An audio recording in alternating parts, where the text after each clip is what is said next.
तो आज की इस छोटे से वीडियो में हम जानेंगे बिम्स्टेक सदस्य के देश के बारे में। ठीक है, बिम्स्टेक क्या है उसके बारे में भी हम समझेंगे, इसके कौन कौन से सदस्य देश है इसके बारे में भी हम समझेंगे, इसका कार्य क्या है इसके बारे में भी हम समझेंगे, कौन है बिम्स्टेक के सदस्य देश। ठीक है, तो इन सभी ऐतिहासिक घटनाओं के बारे में हमें समझने वाले हैं इस वीडियो में। तो देखिए 2024-25 में बिम्स्टेक सदस्य देश महत्व और चुनौतियों के हम सबसे पहले समझते हैं। बहुक्षेत्रीय तकनीकी और आर्थिक सहयोग के लिए बंगाल की खाड़ी पहल बिम्स्टेक अपनी ऐतिहासिक प्रथम चार्टर के कार्यान्वयन के बाद अब नए सदस्य और पर्यवेक्षकों का स्वीकार करेगा। तो आपको समझ में नहीं है कि यह क्या होता है बिम्स्टेक, तो आइए हम समझते हैं बिम्स्टेक के बारे में। सबसे पहले बिम्स्टेक एक जो है ना बहुपक्षीय क्षेत्रीय संगठन है, यानी बहुत सारे पक्ष है इसमें। इस क्षेत्रीय एकता के सदस्य को बंगाल की खाड़ी के तटीय और आसपास के क्षेत्र में स्थित है, यानी जो बिम्स्टेक के सदस्य वही हैं जो बंगाल की खाड़ी के आसपास, यानी बंगाल की खाड़ी के आसपास जो तट के वाले जो देश है वही इसमें शामिल है। बिम्स्टेक में न केवल दक्षिण और दक्षिण पूर्व एशिया बल्कि महान हिमालय और बंगाल की खाड़ी की परिस्थिति भी शामिल है। ठीक है, बिम्स्टेक का उद्देश्य क्या है, तो देखिए बिम्स्टेक का उद्देश्य की अगर हम बात करें तो इस क्षेत्र का समूह उद्देश्य है, यानी क्षेत्रीय समूह का जो बिम्स्टेक क्षेत्रीय समूह है इसका उद्देश्य है बंगाल की खाड़ी क्षेत्र की सीमा से लगे देश के बीच आर्थिक सहयोग को बढ़ावा देना।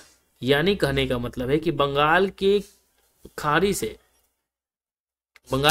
क्षेत्र की सीमा से लगे क्षेत्र के बीच आर्थिक सहयोग को बढ़ावा देना है और इसका प्राथमिक लक्ष्य क्षेत्रीय महत्व के मुद्दों पर सहयोग को बढ़ावा देना है, सामाजिक उन्नति को तेजी लाना है और ऐसे माहौल बनाना है जो तेजी से आर्थिक विकास के लिए अनुकूल हो। नेक्स्ट हमारा है कि बिम्स्टेक जिसमें वैश्विक जनसंख्या 1.21.7% हिस्सा शामिल है, जिसका संयुक्त सकल घरेलू उत्पाद जो है जीडीपी जो है ना 3.8 ट्रिलियन अमेरिकी डॉलर है और विश्व की अर्थव्यवस्था में महत्वपूर्ण योगदान भी करता है बिम्स्टेक। बिम्स्टेक की देश की उत्पत्ति और सदस्यता की अगर हम बात करें तो ये जो है जून, कब याद रखना है, बहुत इंपॉर्टेंट है इसलिए इसको क्या करना है याद रखना है। देखिए जून 1997 में, कब का है बात, ये जून 1997 की बात हो रही है। जून 1997 में बैंकॉक में, कहाँ पे, बैंकॉक में ये घोषणा होती है, ये ध्यान रखना है। ठीक है, कहाँ पे घोषणा होती है, तो बैंकॉक में ये घोषणा होती है। जून 1997 में बैंकॉक घोषणा के साथ BISTC यानी बांग्लादेश इसमें बिम्स्टेक में कौन सा है, यानी बात करें तो B फॉर बांग्लादेश है, I फॉर इंडिया है, S फॉर श्रीलंका है, T फॉर थाईलैंड है और आर्थिक सहयोग है, इसके रूप में स्थापित है। इसमें पाकिस्तान नहीं। ठीक है, हमने बताया बंगाल की खाड़ी वाले देश हैं, बांग्लादेश, श्रीलंका, थाईलैंड, यही सभी देश हैं। 1997 के अंत में म्यांमार के शामिल होने के बाद इसका नाम जो है बिम्स्टेक कर दिया गया था। कहने का मतलब है एक एक देश जुड़ा और उसमें नाम भी जुड़ते गए। तो 1997 में कौन जुड़ा, तो 1997 में जो है म्यांमार जुड़ गया था। ठीक है, यानी 1997 में 3 देश थे जब बैंकॉक घोषणा में शुरू हुआ था, तो बांग्लादेश, भारत, श्रीलंका और थाईलैंड थे। ठीक है, थाईलैंड की राजधानी बैंकॉक, वहीं भी घोषणा हुई थी बिम्स्टेक की। फिर उसके बाद 1997 के अंत में क्या हुआ कि म्यांमार इसके साथ जुड़ गया।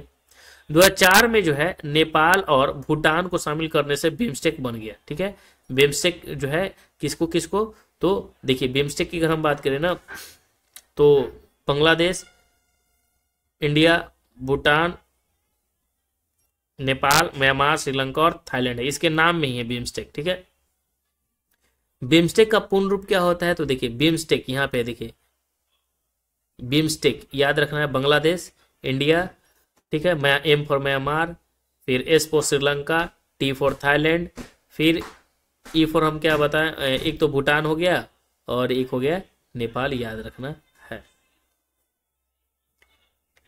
पहले बिस्ट था, फिर बाद में EC जुड़ गया। बिम्स्टेक मुख्यालय की अगर बात करें तो बिम्स्टेक का मुख्यालय जो है बांग्लादेश की राजधानी ढाका में स्थित है। बिम्स्टेक का मुख्यालय कहाँ है, तो राजधानी ढाका में स्थित है और इसकी स्थापना जो है 6 जून 1997 को बैंकॉक घोषणा पत्र पर हस्ताक्षर के साथ हुआ था। तो बिम्स्टेक का सबसे पहले स्थापना कब हुआ था, तो 6 जून 1997, याद रखना है क्योंकि इंपॉर्टेंट है। ठीक है, और इसका मुख्यालय कहाँ है, तो बांग्लादेश की राजधानी ढाका में है। बिम्स्टेक देशों की सूची और राजधानी शहर के साथ हम देख लेते हैं। तो देखिए इसमें जो है 7 देश शामिल है। ठीक है, बिम्स्टेक में कितने हैं, तो 7 जो है शामिल है। आप देख सकते हैं 7 अक्षर भी होंगे, 7 लेटर भी होंगे। तो 7 देश शामिल है। बांग्लादेश है, भूटान है, भारत है, नेपाल है, श्रीलंका है, म्यांमार और थाईलैंड है। इनकी राजधानी भी याद रखना है क्योंकि ये बिम्स्टेक के सदस्य हैं, तो इसलिए इंपॉर्टेंट है। बांग्लादेश की राजधानी ढाका, भूटान की राजधानी थिम्पू, भारत की राजधानी नई दिल्ली, नेपाल की काठमांडू, श्रीलंका की कोलंबो। ठीक है, वो कार्यकारी और न्यायिक है। अगर हम बात करें विधायी, तो विधायी जो है इसकी श्री जयवर्धने पूरे कोट्टे है। ठीक है, दोनों याद रखना है। म्यांमार की नेपीडा हो गया। ठीक है, और थाईलैंड की राजधानी बैंकॉक है। बिम्स्टेक के सहयोगी क्षेत्र की बात करें तो बिम्स्टेक के भीतर सहयोग जो एक क्षेत्र संचालित संगठन है। शुरू में 1997 में 6 क्षेत्र थे। इसमें से अगर हम बात करें तो कौन कौन था 6 क्षेत्र में, तो व्यापार था, प्रौद्योगिकी, ऊर्जा, परिवहन और पर्यटन और मत्स्य पालन था। ये 6 क्षेत्र शामिल थे, इसी पर केंद्रित था।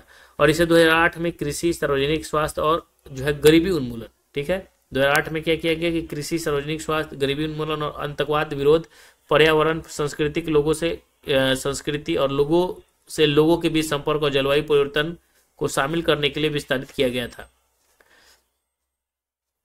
ठीक है, ये ध्यान रखना है। यानी इसमें जो है कुछ और विस्तार किया गया। पहले जो था व्यापार था, प्रौद्योगिकी था, ऊर्जा, परिवहन, पर्यटन और मत्स्य पालन था। 6 क्षेत्र थे 1997 के समय। लेकिन 2008 में जो है ना इसका विस्तार किया गया। ठीक है, और विस्तार के रूप में इसमें क्या किया गया, तो विस्तार के रूप में हम बता रहे हैं कि विस्तार के रूप में इसमें कृषि हो गया, सार्वजनिक स्वास्थ्य जोड़ा गया, गरीबी उन्मूलन को जोड़ा गया, आतंकवाद विरोध को जोड़ा गया, पर्यावरण हो गया, सांस्कृतिक हो गया। ठीक है, बहुत सारी चीज को इसमें क्या किया गया, जोड़ा गया और इसका जो है विस्तार किया गया। ये ध्यान रखना है। क्षेत्रों और उप क्षेत्रों को युक्ति संगत और पूर्ण गठित करने के प्रयास के बाद 2021 में नीचे सूचीबद्ध क्षेत्रों और उप क्षेत्रों के तहत सहयोग को संरक्षित किया गया था, जिसमें से प्रत्येक का नेतृत्व एक अलग सदस्य राज्य द्वारा किया गया था। देखिए, बांग्लादेश की बात करें तो इसका था व्यापार, निवेश और विकास करना। ठीक है, बांग्लादेश का क्या था, व्यापार, निवेश और विकास करना। भूटान जो था इसका सेक्टर था पर्यावरण और जलवायु परिवर्तन। भारत का सेक्टर था सुरक्षा, आतंकवाद और अंतर्राष्ट्रीय अपराध और ऊर्जा और आपदा प्रबंधन। नेपाल का क्या था सेक्टर्स, तो इसको था लोगों से लोगों का संपर्क, पर्यटन, सांस्कृतिक, थिंक टैंक और मीडिया आदि के मंच। श्रीलंका का था विज्ञान, प्रौद्योगिकी, नवाचार, मानव संसाधन विकास और स्वास्थ्य प्रौद्योगिकी। और म्यांमार का था कृषि एवं खाद्य सुरक्षा। और थाईलैंड का था कनेक्टिविटी। बिम्स्टेक की अगर हम कार्य प्रणाली की बात करें तो नीति निर्माण 2 प्रकार की बैठक के माध्यम से होता है। ठीक है, शिखर सम्मेलन प्रत्येक 2 वर्ष में आयोजित किया जाता है। इसका शिखर सम्मेलन मंत्री स्तरीय बैठक में व्यापार और आर्थिक मामलों पर निर्णय लेने के लिए विदेश और वाणिज्य मंत्री प्रतिवर्ष मिलते हैं। इसमें परिचालन बैठकें जैसे समूह की गतिविधियों की निगरानी के लिए वरिष्ठ अधिकारी वर्ष में 2 बार इसमें मिलते हैं। बिम्स्टेक का इतिहास की अगर हम बात करें तो पहला जो है बैंकॉक घोषणा पत्र 6 जून 1997 को होता है। ठीक है, कब होता है बैंकॉक घोषणा पत्र, 6 जून 1997 को हस्ताक्षर किया जाता है, जिसके तहत बहुक्षेत्रीय तकनीक और आर्थिक सहयोग के लिए बंगाल की खाड़ी पहल की स्थापना की गई थी। फिर 22 दिसंबर 1997 को म्यांमार तथा फरवरी 2004 में भूटान और नेपाल को इसमें शामिल करने की, साथ ही पूर्व में बिम्स्टेक ईसी यानी बांग्लादेश, भारत, श्रीलंका, थाईलैंड और आर्थिक सहयोग के नाम से जाने जाने वाला संगठन बना। अब अपना नाम जो है बदलकर बिम्स्टेक हो गया तथा वर्तमान में इसमें जो है 7 सदस्य शामिल हैं, हमने देखा। 6 जून 1997 को बांग्लादेश, भारत, श्रीलंका और थाईलैंड की सरकारों के प्रतिनिधियों ने बैंकॉक में बांग्लादेश, भारत, श्रीलंका, थाईलैंड आर्थिक सहयोग की स्थापना पर घोषणा पर हस्ताक्षर करने के लिए मुलाकात की। बिम्स्टेक की जो है संस्थागत विकास क्रमिक रहा है और 2014 में तीसरे बिम्स्टेक शिखर सम्मेलन में लिए गए निर्णय परिणाम स्वरूप उसी वर्ष ढाका, बांग्लादेश में बिम्स्टेक सचिवालय की स्थापना की गई है। यानी बिम्स्टेक सचिवालय की स्थापना बांग्लादेश के ढाका में किया गया है, जो सहयोग को बढ़ावा देना और गहरा करने के लिए एक संगठित ढांचा प्रदान करता है। बिम्स्टेक का संस्थागत व्यवस्था जो है बिम्स्टेक शिखर सम्मेलन, मंत्री स्तरीय बैठक होता है, वरिष्ठ अधिकारी की बैठक होता है, बिम्स्टेक का कार्य समूह, व्यापार मंच और आर्थिक मंच होता है। इनका उद्देश्य क्या है, जो बिम्स्टेक देश है इनका उद्देश्य क्या है, तो बहुत सारे उद्देश्य हैं इनके। पहले तो सहयोग के उन क्षेत्र में लक्षित सहयोग पहलों को सृजन और क्रियान्वयन करना जिन पर पहले ही सहमति बन चुकी है, साथ ही ऐसे अतिरिक्त क्षेत्र जिन पर सदस्य देश निर्णय ले सकते हैं ताकि तीव्र आर्थिक विकास के लिए अनुकूलन वातावरण को बढ़ावा दिया जा सके। सहयोग के क्षेत्र की सदस्य देशों द्वारा नियमित आधार पर समीक्षा की जा सकती है। नेक्स्ट है समानता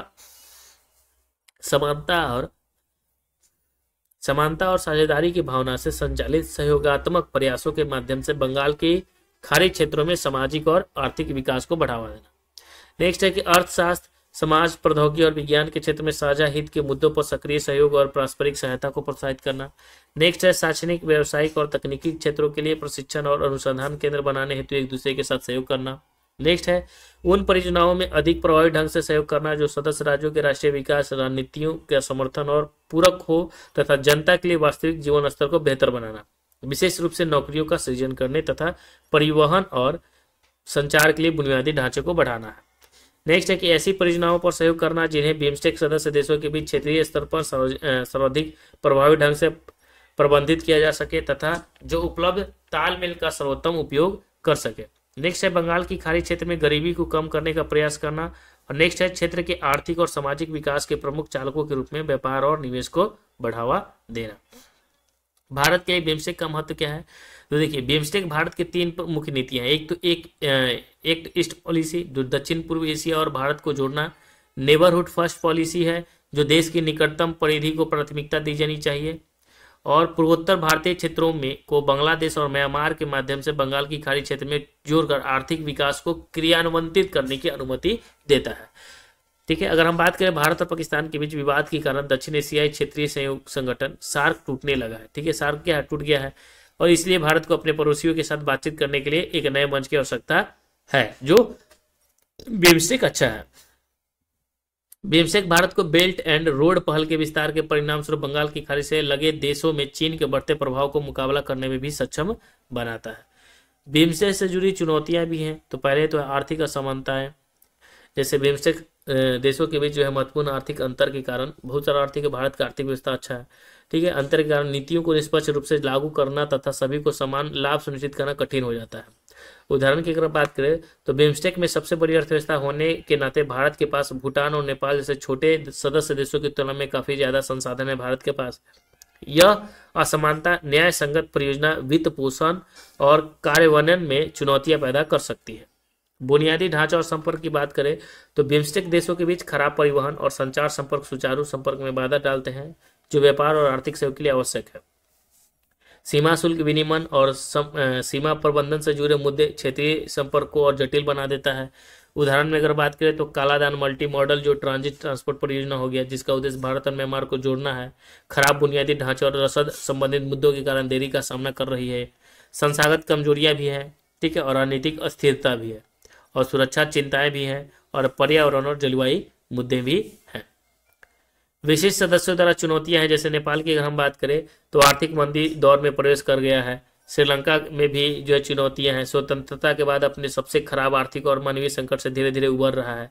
अभी भी विदेशी मुद्रा में गिरावट है, यहाँ पे खाद्य और ईंधन मुद्रास्फीति तथा आवश्यक वस्तु की कमी का सामना कर पा रहा है श्रीलंका में। बांग्लादेश के तो बहुत सत्ता में परिवर्तन हो गया, अपने विदेशी मुद्रा भंडार की सुरक्षा के लिए अंतर्राष्ट्रीय IMF के एहतियाती ऋण का जो है अनुरोध किया है, यानी जो श्रीलंका हो गया बर्बाद हो गया चीन के चलते। ठीक है, ये सभी देश जो है ना, भारत इसको पोष रहा है लेकिन चीन इसको बर्बाद कर रहा है। म्यांमार हो गया अर्थव्यवस्था और सुरक्षा की स्थिति से अव्यवस्थित है। रोहिंग्या मुद्दा बांग्लादेश म्यांमार संबंधित तनाव में पैदा कर रहा है, ठीक है, और रोहिंग्या से संबंधित सवाल पूछता है तो याद रखना है कहाँ के है, म्यांमार के, ये ध्यान रखना है। आगे बढ़ने का रास्ता क्या है? तो देखिए, क्षेत्रीय प्रमुखता स्थापित करना आगे बढ़ने का रास्ता, समुद्री सहयोग को संपर्क में लाना है, विवाद समाधान तंत्र करना है, संस्थागत तंत्र को मजबूत बनाना पड़ेगा, समावेशिता और हितधारक भागीदारी करनी पड़ेगी, इंडोनेशिया को पर्यवेक्षक राज्य के रूप आमंत्रित करना पड़ेगा, नियंत्रण विचार विमर्श और निर्णय लेना पड़ेगा। देखिए, कुछ प्रश्न भी है, जैसे पहला प्रश्न क्या है हमारा कि बिम्स्टेक का पूरा नाम क्या है? तो bay of Bengal initiative of multi sectoral technical and economics, ठीक है, इसको याद रखना है। Bay of Bengal initiative for multi sectorial technical and economic होता है फुल फॉर्म, ठीक है, इकोनॉमिक कॉर्पोरेशन होता है। बंगाल की खाड़ी बहुक्षेत्रीय तकनीकी और आर्थिक सहयोग पहल कहा जाता है। सेकंड है कि बिम्स्टेक की स्थापना कब हुई थी? तो 6 जून 1997 को हुआ था। बिम्स्टेक का उद्देश्य क्या है? तो बिम्स्टेक का उद्देश्य सदस्य देशों के बीच तकनीकी और आर्थिक सहयोग को बढ़ावा देना है, और व्यापार, परिवहन, ऊर्जा और पर्यटन और गरीबी उन्मूलन जैसे क्षेत्रों का विकास करना है। नेक्स्ट है कि बिम्स्टेक के कौन कौन देश सदस्य हैं? तो एक तो भारत है, बांग्लादेश है, नेपाल है, भूटान, श्रीलंका, म्यांमार और थाईलैंड है, यानी 7 देश इसमें है शामिल है, याद रखना है। नेक्स्ट है क्वेश्चन हमारा कि बिम्स्टेक के क्षेत्रीय सहयोग की प्रमुख क्षेत्र कौन से हैं। तो पहला जो है अगर हम बात करें तो व्यापार और निवेश है, परिवहन संचार है, ऊर्जा है, पर्यटन है, मछली पालन था, पहले क्षेत्र थे, ठीक है। फिर बाद में जुड़ेंगे कृषि थे, स्वास्थ्य है, गरीबी उन्मूलन है, जलवायु परिवर्तन और आपदा प्रबंधन है। तो हमने देखा बिम्स्टेक के बारे में। जो आपको अगर इम्पोर्टेंट लगा, अच्छा लगा वीडियो को तो लाइक कीजिएगा, ठीक है, और चैनल को सब्सक्राइब कर लीजिएगा।